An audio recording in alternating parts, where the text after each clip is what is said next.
Welcome to our channel PR academy. Sir, ఈ సెషన్లో ప్రధానంగా మనం ఏపీ హాస్టల్ వెల్ఫేర్ ఆఫీసర్కి సంబంధించి పేపర్ 2లో భాగముగా ఫౌండేషన్ ఆఫ్ ఎడ్యుకేషన్ అనే విభాగం నుండి భారతీయ విద్యావేత్తలు అనే యూనిట్లో ప్రధానముగా ఈ సెషన్లో ఈ వీడియోలో రవీంద్రనాథ్ ఠాగూర్ యొక్క విద్యాతత్వము, శాంతినికేతన్, విశ్వభారతి యొక్క స్థాపనలు ఎలా జరిగాయి, గతములో వాటిపై ఏ విధముగా ప్రశ్నలు రావడం జరిగింది అనేది కూడా మనం ఈ సెషన్లో చూసే ప్రయత్నం చేద్దామండి.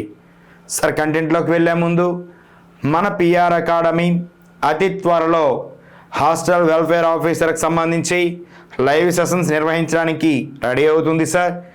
ఎప్పుడు ఏంటి అనేది మరొక వీడియోతో మీ ముందుకు వచ్చే ప్రయత్నం చేస్తాం. ఓకేనండి. నెక్స్ట్ మనం గమనించినట్లయితే ప్రధానముగా భారతీయ విద్యావేత్తలు.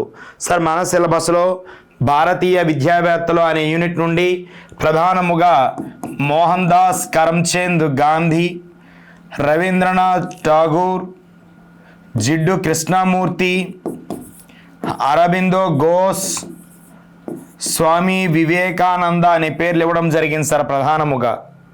ఓకేనండి.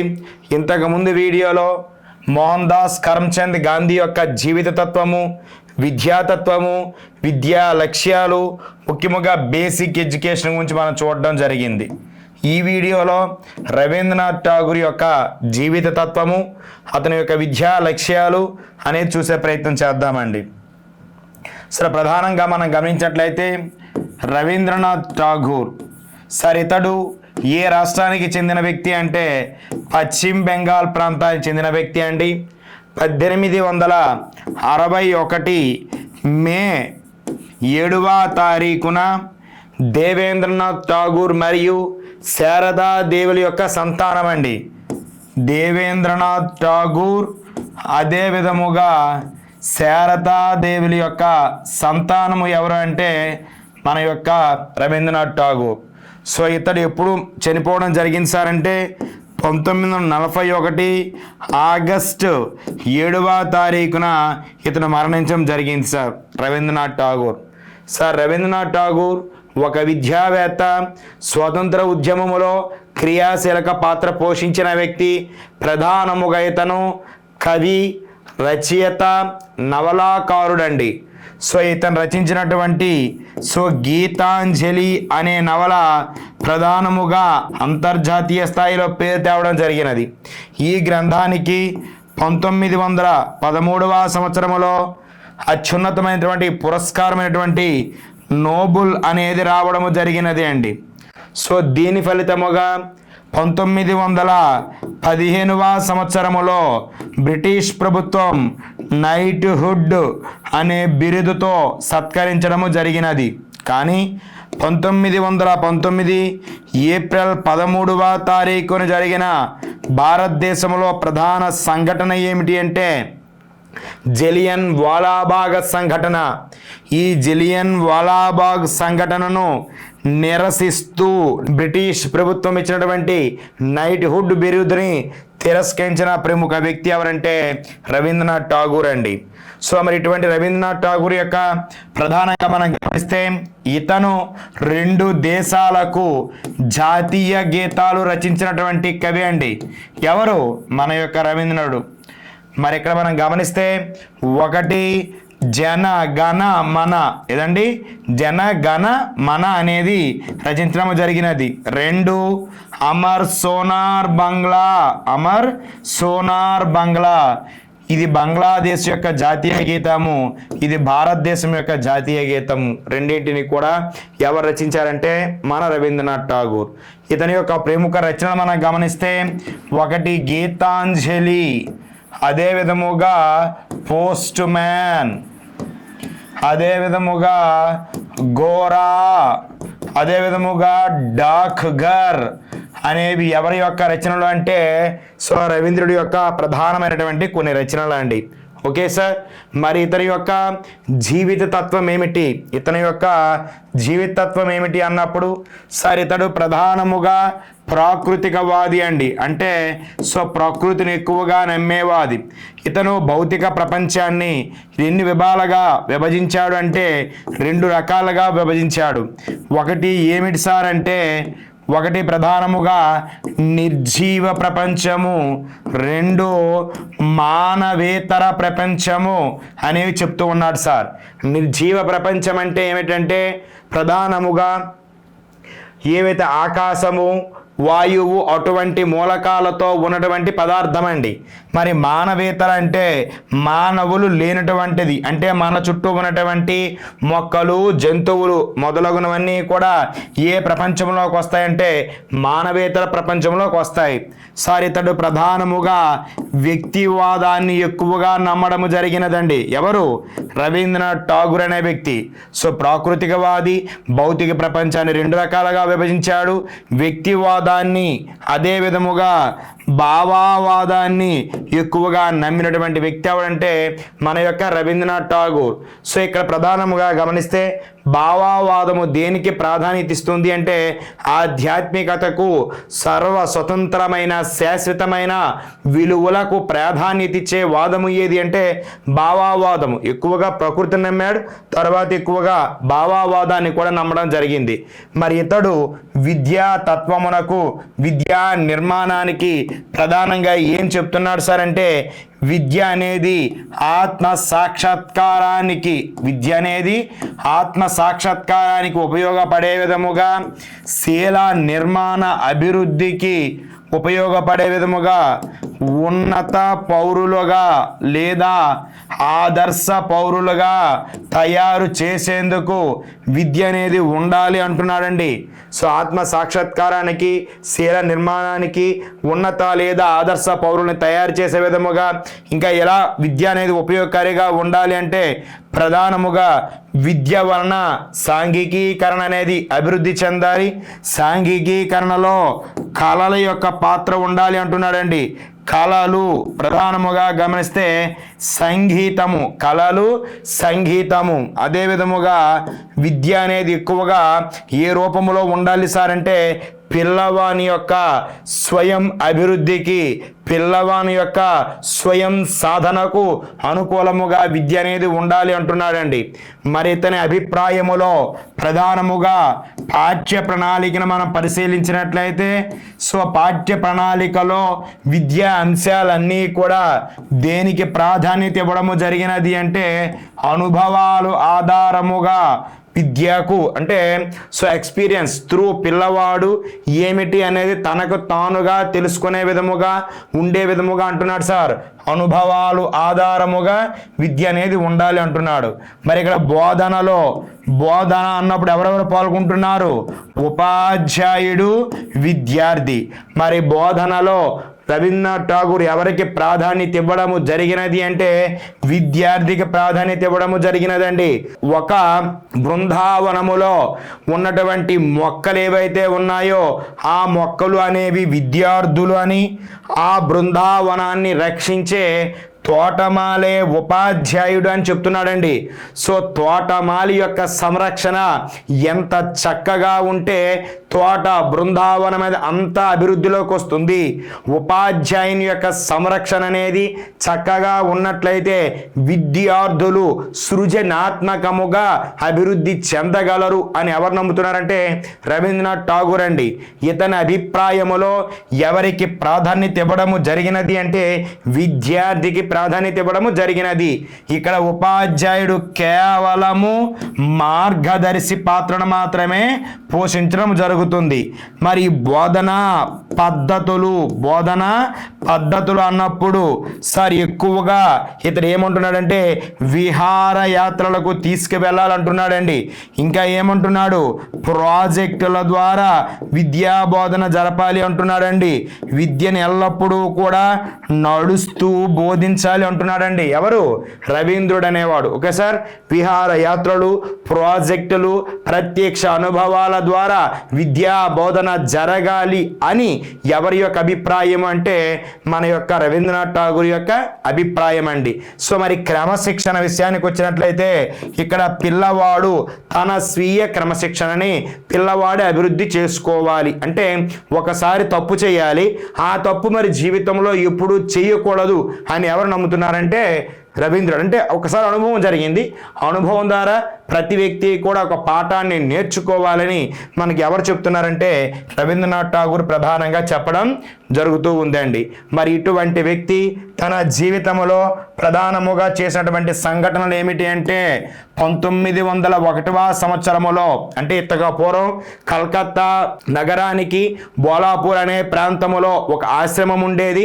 ఆశ్రమములో 1901వ సంవత్సరములో శాంతి నికేతన్ ఏదండి శాంతి నికేతన్ ని స్థాపించడము జరిగినది. దీనిని 1921వ సంవత్సరములో ఎలా మార్పులు చేయడము జరిగినది అంటే విశ్వభారతిగా ఏదండి విశ్వభారతిగా మార్పు చేయడం జరిగినది.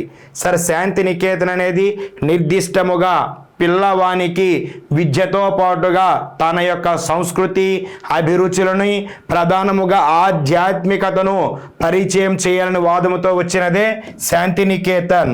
ప్రపంచములో ఉన్నటువంటి అన్ని సంస్కృతులను కలిపి విశ్వవ్యాప్తము చేయాలి అనే అంశంతో వచ్చినదే విశ్వభారతి అనేది.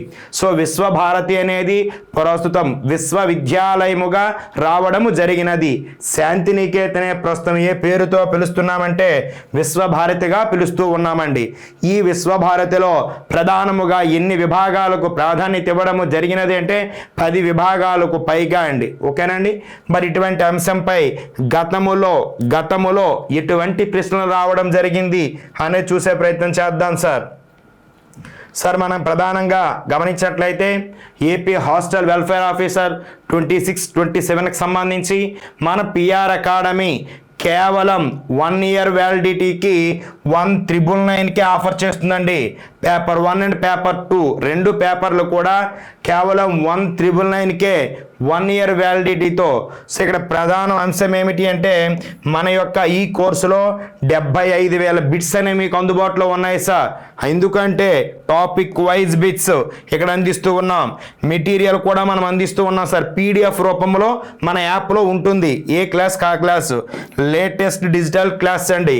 సో ఏదైతే ప్రస్తుతం అంటే క్యారీ ఫార్వర్డ్కి సంబంధించి గతంలో రాష్ట్ర ప్రభుత్వం అనేది సిలబస్ విడుదల చేయడం జరిగిందో ఆ సిలబస్ అనుగుణముగా లేటెస్ట్ డిజిటల్ క్లాసెస్ అందుబాటులోకి తీసుకురావడం జరిగింది అండి.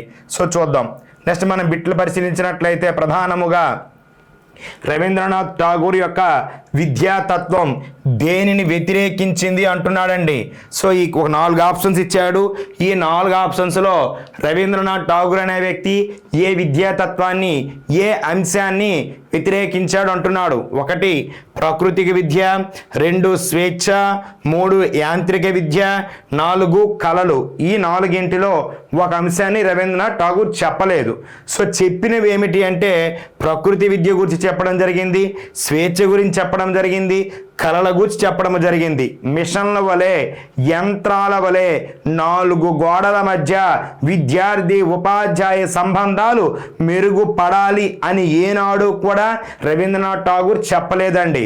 సో పిల్లవాడు స్వేచ్ఛగా విహరిస్తున్నటువంటి పక్షి వలె తన యొక్క అభిరుచులు ఆసక్తుల ఆధారముగా స్వేచ్ఛగా తనకున్నటువంటి కళల ద్వారా విద్యను అభ్యసించాలని చెప్పడం జరిగింది.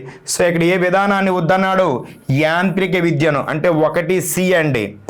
నెక్స్ట్ మనం గమనించినట్లయితే సో లెర్నింగ్ బై లివింగ్ అనే భావనను ఎవరు ప్రోత్సహించారంటున్నాడండి. సో రవీంద్రనాథ్ ఠాగూర్నా, మెకాలే, హెర్బర్ట్ స్పెన్సర్, రూసో అంటున్నాడండి. సో వాస్తవానికి గమనిస్తే రవీంద్రనాథ్ ఠాగూర్ అదేవిధంగా రూసో ఇద్దరూ కూడా ప్రధానముగా మనకి ప్రాకృతికవాదులే. సో ఇక్కడ చూద్దాం. సో ఇక్కడ రూసో ఏమంటున్నాడు అంటే గో బ్యాక్ టు నేచర్, ఏదండి గో బ్యాక్ టు నేచర్ అని చెప్తూ ఉన్నాడు.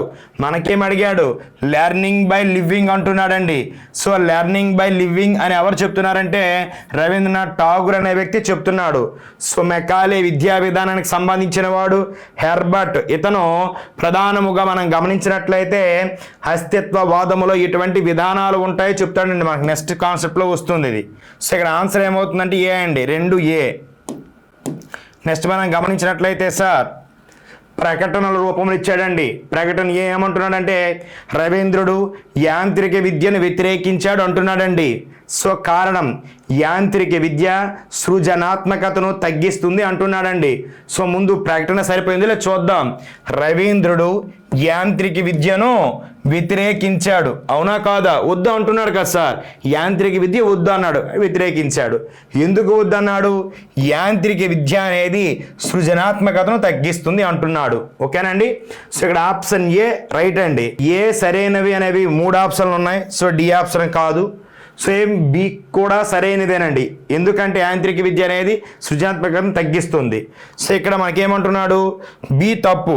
సో ఇక్కడ మనం గమనిస్తే సి ఆప్షన్ అవదండి. ఇక్కడ 2 అవుతాయి. ఏ మరి ఆర్ 2 సరైనవే, ఇక్కడ సరైనవే. ఇక్కడ రీజన్ అడుగుతా ఉన్నాడు. ఆర్ అనేది ఏకి సరైన వివరణ అంటున్నాడు. ఒక దగ్గర ఆర్ ఏకి సరైన వివరణ కాదు అంటున్నాడు. సో వాస్తవానికి ఏకి ఆర్ అనేది సరైన వివరణ అవుతుందండి. Okay sir. యాంత్రికీకరణ మెకానికల్ ఎడ్యుకేషన్ అనేది దేన్ని డిక్రీజ్ చేస్తుందంటే క్రియేటివిటీని డిక్రీజ్ చేస్తుందండి. వాడు అదే చెప్తున్నాడు. సో కాబట్టి ఇక్కడ 3rd క్వశ్చన్కి ఫస్ట్ ఆప్షన్ అనేది ఆన్సర్ అవుతుందండి. సో నెక్స్ట్ మనం గమనించినట్లయితే క్రింది వాక్యాలను పరిశీలించండి అంటున్నాడండి. కొన్ని స్టేట్మెంట్లు ఇచ్చాడు. ఆ స్టేట్మెంట్కి సంబంధించి అడుగుతా ఉన్నాడు సార్. రవీంద్రుడు అంటే రవీంద్రనాథ్ ఠాగూర్ ప్రకృతి మధ్యలో విద్యను సమర్థించాడు అంటున్నాడండి. సెకండ్ ఏమంటున్నాడు, ఆయన పరీక్షా కేంద్రిత విద్యను ప్రోత్సహించాడు అంటున్నాడండి. సో ఇక్కడ గమనించినట్లయితే మొదటి స్టేట్మెంట్ మాత్రం రైట్ అండి. సో 2 తప్పు అంటున్నాడు. ఇది డి ఆప్షన్ ఎలిమినేట్ అవుతుందండి. సో మొదటి సరైనది అంటే ఇక్కడ ఏ సరైనది, అదేవిధంగా సి సరైనది అవ్వాలండి ప్రధానంగా గమనిస్తే. సో ఆయన పరీక్షా కేంద్రిత విద్యను ప్రోత్సహించాడు. సార్ ఎల్లప్పుడూ కూడా రవీంద్రనాథ్ ఠాగూర్ అనే వ్యక్తి పరీక్షను ఉద్యోగాలకు అనేది ఎప్పుడూ మాట్లాడలేదండి. కేవలం పిల్లవాడు శీల నిర్మాణముతో సమగ్ర మూర్తిమత్వాన్ని అభివృద్ధి చేసే విధముగా ఉండాలని చెప్తూ ఉంటాడు. సో ఇక్కడ బి అనేది తప్పు అవుతుందండి. కాబట్టి ఇక్కడ గమనించట్లయితే ఏ మాత్రమే సరైనది, 1 మాత్రమే సరైనది అండి. ఏ అనేది ఆన్సర్ అవుతుందండి. So 4th one. నెక్స్ట్ మనం గమనించినట్లయితే సో స్టేట్మెంట్ కంక్లూజన్ టైప్స్. ప్రకటన ఏ విద్యార్థి కేంద్రిత విద్యను రవీంద్రుడు సమర్థించాడు. కారణం ఉపాధ్యాయుడు మాత్రమే జ్ఞానానికి మూలం అంటున్నాడండి. సార్ ఏ రైట్ సార్, విద్యార్థి కేంద్రిత విద్యను సమర్థించాడు. ఏ రైట్ అంటున్నాడు కాబట్టి ఇక్కడ అనేది డి ఆప్షన్ అవదండి. సో సి ఆప్షన్ ఏమంటే ఏ సరైనది, ఆర్ తప్పు అంటున్నాడు. 2 సరైనవే, 2 సరైనవి. ఇక్కడ 3 అవుతాయి. సో ఉపాధ్యాయుడు మాత్రమే జ్ఞానానికి మూలం. సార్ రవీంద్రనాథ్ ఠాగూర్ ఏమంటున్నాడంటే విద్యా బోధనలో ఉపాధ్యాయుడు ఉండాలి, ఓకే, కానీ అతడు మాత్రమే జ్ఞానానికి మూలం అనడం తప్పండి.